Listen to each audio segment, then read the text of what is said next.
Come on in the room, party people. I am so glad you're here. Welcome to another installment of the Secure the Bag Book Club.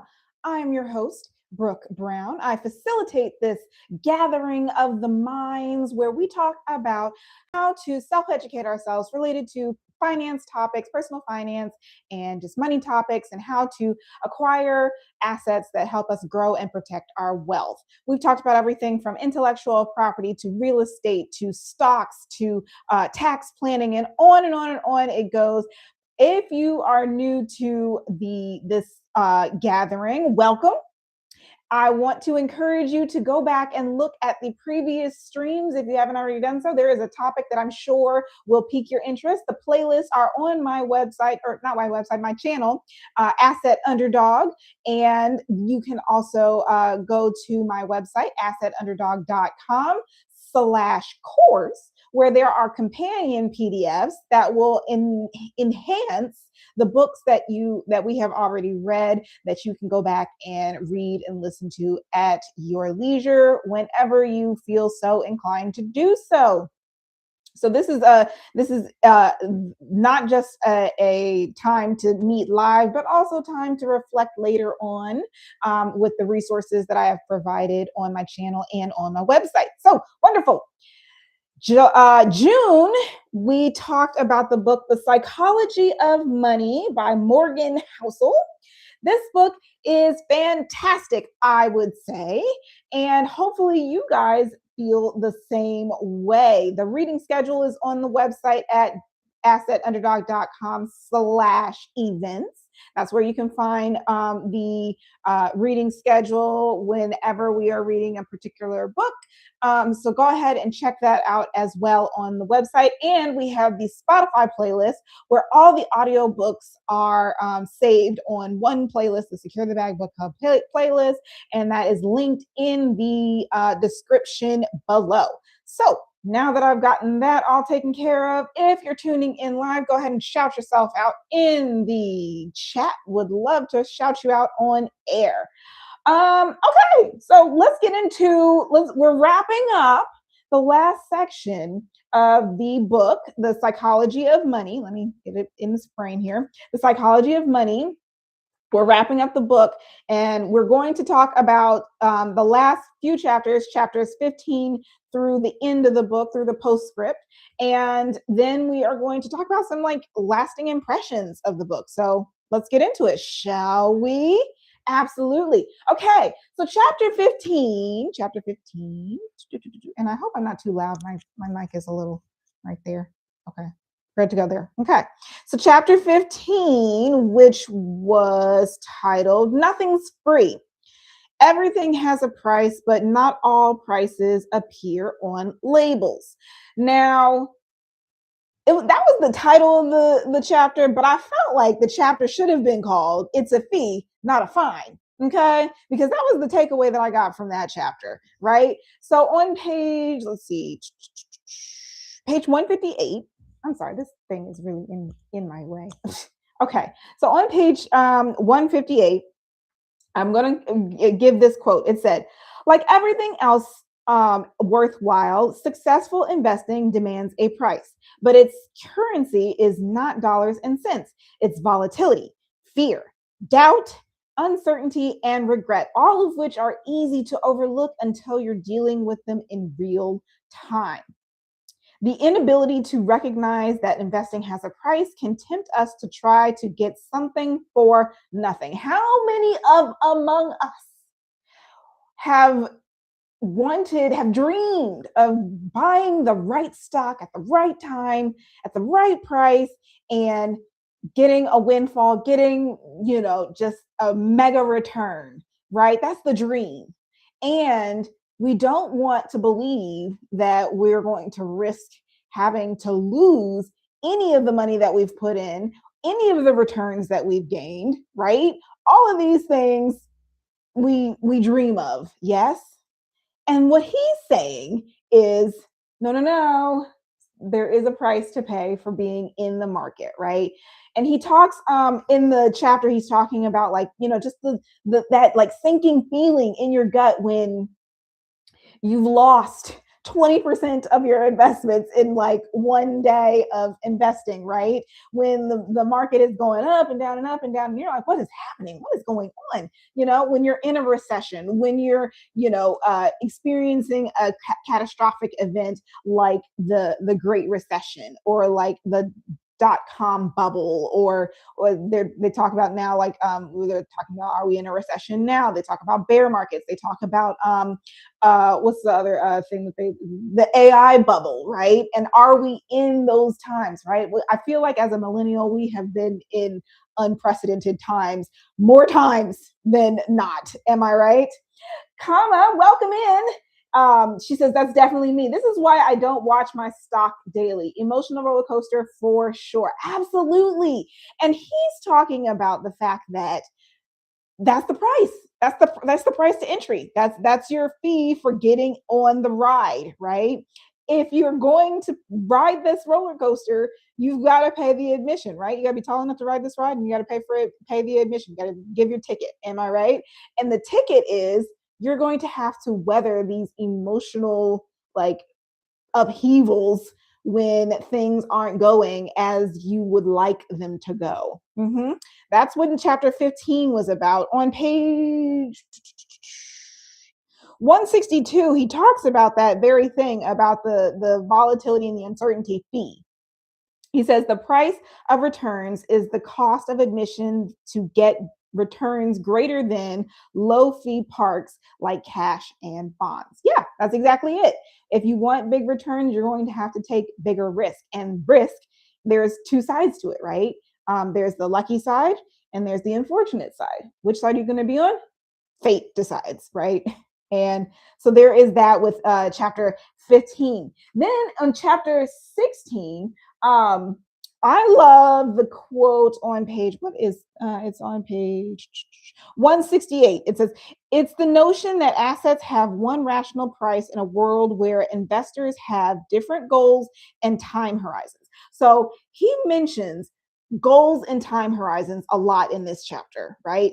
And he's like, the point he's trying to drive home, right, is that at the end of the day, someone can give you financial advice. They can give you the advice based on their perspective, right? And their perspective is colored by their goals, their time horizons. And those may be very different from your goals and your time horizons. It went on to talk about an example about like paying for Google stock, and if you had a 30-year time horizon, or if you just wanted to cash out in 10 years, if you were only trying to sit in have that investment held for 1 year, or if you were a day trader, you would have all those different scenarios, has different goals and time horizons, and therefore have a different appetite for risk, and they have a different sensitivity to the price swings that are inevitable in the market. Yes, guys. Kama says true. It's worth paying, though, if you're open to staying in the market for a while. Absolutely. They talk about the fact that over the long term, right? The S&P 500, for example, right? How it is an exchange that is basically trending upwards over a lot. When you look at the long history of the S&P 500, it trends upwards, regardless of if it has those big dips in any given time or any given year or moment or whatever. The trend is that it's always going up. So if you give it time, it'll eventually go back up. So yes, that sensitivity to your goals and time horizons, and keeping that in the back of your mind when you're reflecting on the advice of talking heads and pundits and politicians and professors and scholars, all those people that have other investors, right? All those people have an opinion, but you have to consider your own goals and time horizons when you are weighing whether that opinion is worth following and worth taking action on. Okay. So, and then on page 172, I did want to point this out, right? In On page 172, it's at the end of the page. It says, being swayed by people playing a different game can also throw off how you think you're supposed to spend your money. So much consumer spending, particularly in developed countries, is socially driven, subtly influenced by people you admire, and done because you subtly want people to admire you. I mean, how do we feel about that? Yeah, I can acknowledge that a lot of times I'm spending money because I'm trying to look like an influencer that I follow, or I'm trying to feel the way I feel that a certain person with a certain thing might feel with that car or that house or that watch or whatever thing that you're looking to spend money on. Hey, that's the name. That's how it works sometimes, you know. Kama says that's a good reminder. Remember the time horizons of who is speaking to you. Absolutely, it's so true. It's so true, Kama. I agree. And then it said a takeaway here is that few things matter more with money than understanding your own time horizon and not being persuaded by the actions and behaviors of people playing different games than you are. Absolutely. Um, he gave an example of being a writer versus being a lawyer, and how those two different professions might, impress people in different ways. So the lawyer might have a fancy suit, but the writer might, live in sweatpants because they write at home all day long in their office, right? And so you wouldn't be influenced to buy a suit because you're not playing the same game as the lawyer who is trying to impress and make partner. So yeah, absolutely. Social media will have you spending big for some. Absolutely, Kama. That's what Kama just mentioned in the chat for sure. And then chapter 17, the seduction of pessimism. I have a question for y'all. Okay, in the chat, I want you to post. Think about this for a second, right? What is the best financial advice you've ever gotten? That's the question that I want you to answer. What's the best financial advice that you've ever gotten, or the financial advice that you are like, I'm going to follow this, to the ends of the earth because it's good stuff, right? I have a hypothesis. Hypothesis. Yeah, I couldn't talk. Hypothesis. I have a theory. Okay, so go ahead and put in the chat what your favorite or most valued financial advice has been. Could be from anywhere. I'm curious to know. Kama says the best financial advice: have an assignment for every dollar. Ooh, that's good advice. Absolutely, absolutely. Direct that dollar. Absolutely. My best financial advice was you have enough, you are enough, you do enough. I'm mixing up the order, but it's like you are enough, you have enough, you do enough.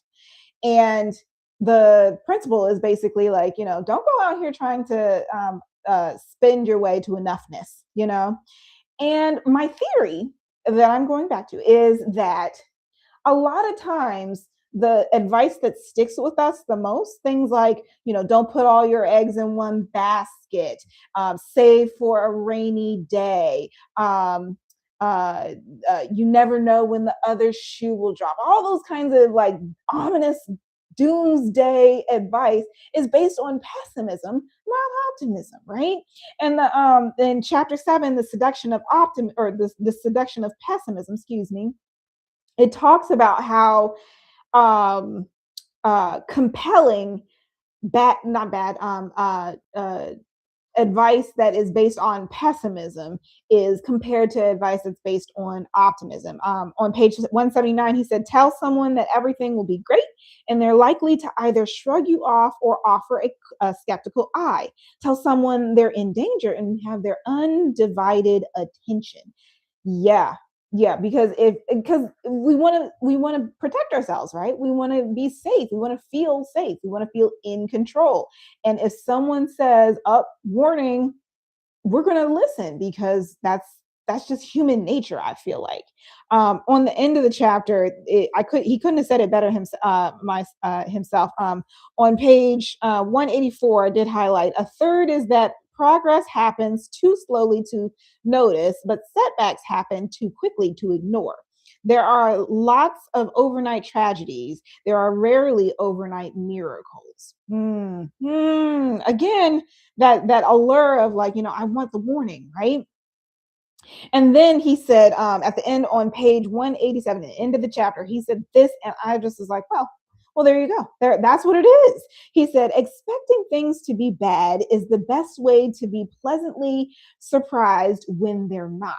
And I feel like that's my modus operandi. Like, come on, I wanna be warned so that when things go well, I'm like, yay, well, that turned out better than expected. But when it's bad, like, why didn't anybody tell me? Comment says, love that advice. Don't try to spend your way to enoughness. Brooke B. Absolutely. Yep. That's one you can take to the bank, people. I must say. Okay, so and then we're gonna wrap up with chapter 18. Before because after that he just goes into some conclusions and some advice based off of how he invests and stuff like that, which I thought was pretty. I love a good, peek into what other people are doing with their investments and stuff like that. So that was nice. But chapter 18, When You'll Believe Anything, Appealing Fictions and Why Stories Are More Powerful Than Statistics. So I'm going to skip ahead first to page 199. The quote that I had was, so we tell ourselves stories to fill in the gaps of what are effectively blind spots. The Secure the Bag book club is all about like uncovering blind spots, right? Where we're like, I don't know. We start with, I don't know how to buy art, but I sure think it's a worthy investment. Let me go learn about it in the book, The Art of Buying Art, or I can't remember the name of the title of the book at the moment, but yes, the book about buying art that we read back in like November. Yes, so this book club is literally about like uncovering blind spots and filling in the gaps and saying like, okay, this author said that this is wise advice as it relates to what you do with your money and how you make investments and how you buy assets and all that good stuff. Yes. But then he says on page 194, going backwards, there are many things in life that we think are true because we desperately want them to be true.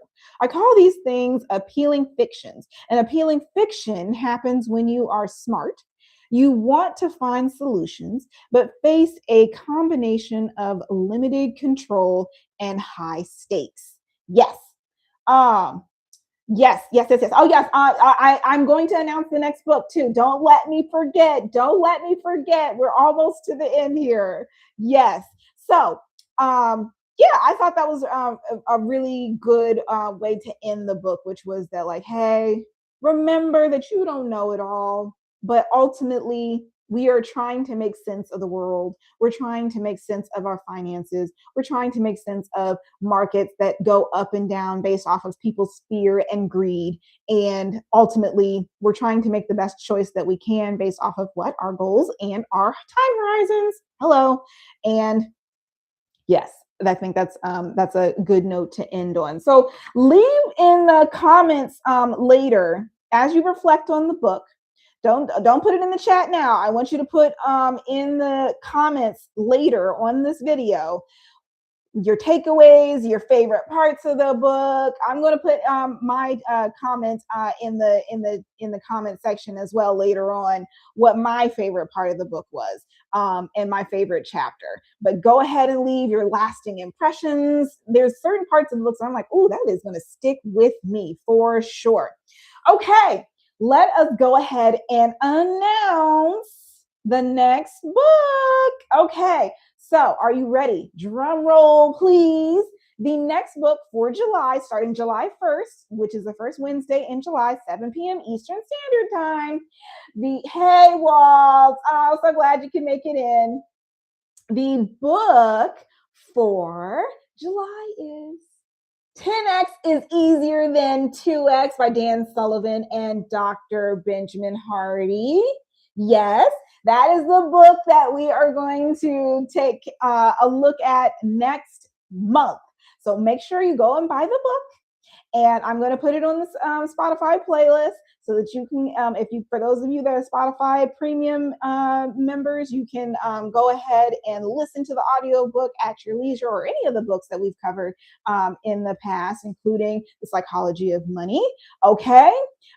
You're excited about this next book, y'all? I know, I'm excited too, because I've read this book so many times, but I get new things, new epiphanies every time I read this book. And I can't wait to just highlight up the storm, because I didn't have the physical copy before. I just had the ebook and the audiobook, but now I have the physical copy. So it's on like popcorn, y'all. Okay. So thank you so much for joining in today for tonight's stream. Remember, go back and leave your impressions in the comment section. Don't leave it in the chat, leave it in the comment section, so that others who are watching this later can enjoy your commentary live as they are going through the book as well. Thank you so much for tuning in, and you guys have a fantastic rest of your day. And remember to tell the others. If you are excited for this book and you want other people to join in on this social experiment, this book club, then make sure you tell them to come on over next Wednesday at 7 p.m. Eastern Standard Time at Asset Underdog. All right. You guys have a fantastic rest of your evening. Bye.